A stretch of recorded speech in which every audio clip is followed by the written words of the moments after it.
अधिक मास विशेष ऑफर्स फक्त कैलास अडगावकर ज्वेलर्समध्ये.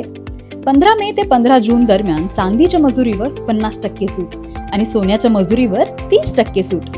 आजच भेट द्या कैलास अडगावकर ज्वेलर्स, दत्त मंदिर bus stop, Nashik road. 23 March रोजी रात्रीच्या सुमारास टेलरिंग व्यावसायिक आपले दुकान बंद करून घरी जाण्यासाठी चारचाकी गाडीमध्ये बसून सातपूर बस स्टँड समोरील कानिफनाथ मंदिर येथे आले असता फिर्यादी यांचे चारचाकी गाडीला 3 अज्ञात अनोळखी इसमांनी अडवून गाडीमध्ये बळजबरीने धारदार चाकूचा धाक दाखवून जीवे ठार मारण्याची धमकी देऊन गळ्यातील 2 सोन्याचे चैन जबरदस्तीने हिसकावून जबरी चोरी करून तेथून फरार झाले आणि त्यावरून सातपूर पोलीस ठाणे येथे गुन्हा दाखल करण्यात आला होता. सदरचा गुन्हा गंभीर स्वरूपाचा असल्याने वरिष्ठांनी सदर गुन्ह्यातील 3 अज्ञात अनोळखी इसमांचा शोध घेण्यासाठी आदेश दिले. सदर गुन्ह्याचा तपास करत असताना सातपूर पोलीस स्टेशनचे पोलीस उपनिरीक्षक अजिनाथ बटोळे, पोलीस अंमलदार रवींद्र जाधव हे दाखल असलेल्या गुन्ह्यातील आरोपितांचा शोध घेत असताना तांत्रिक माहितीच्या आधारे आणि गोपनीय बातमीदारामार्फत सदर गुन्ह्यातील संशयित आरोपी याचे नाव आणि पत्ता निष्पन्न केले. परंतु आरोपी हा मिळून येत नव्हता. त्याच्या शोधासाठी मागील महिन्यांपासून गुन्हे शाखा युनिट 2 चे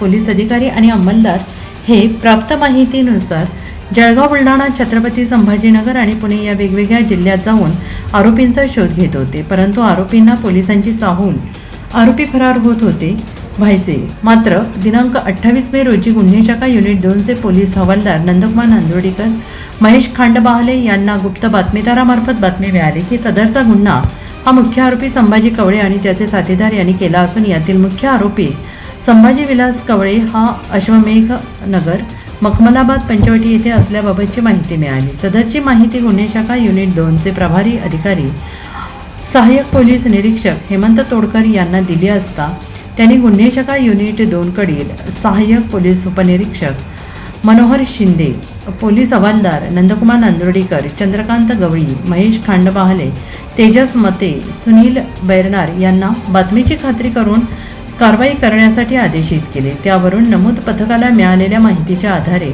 आरोपी संभाजी कवळे यांचा सदर परिसरात शोध घेत त्यास ताब्यात घेतले. त्याच्याकडे चोरीबाबत चौकशी केली असता त्याने चोरी केलेले सोने हे बोधवड जिल्हा जळगाव येथे विक्री केली आहे अशी माहिती मिळाल्याने तेथून 14 लाख रुपये किमतीची 105 ग्रॅम वजनाची सोन्याची लगड हस्तगत करून सातपूर पोलीस ठाणे येथे दाखल करण्यात आलेला जबरी चोरीचा गुन्हा उघडकीस आणला आहे.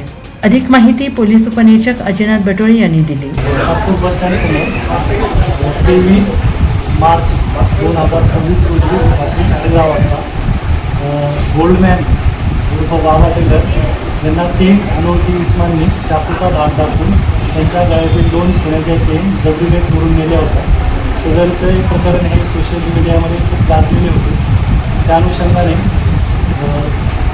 नाशिक पोलीस आयुक्त श्री संदीप कर्णिक सर, पोलीस आयुक्त गुन्हे श्री किरणकुमार चव्हाण सर, पोलीस उपायुक्त परिमंडळ 2 श्री किशोर काळे सर, सहाय्यक पोलीस आयुक्त अंबड विभाग श्री सचिन बारे सर, पोलीस आयुक्त गुन्हे सहाय्यक पोलीस आयुक्त गुन्हे श्री संदीप मिटके सर यांनी सदरचा गुन्हा उघडकीस आणून गुन्ह्यातील चोरी दिलेला माल हस्तगत करण्यासाठी वारंवार सूचना व मार्गदर्शन केले होते.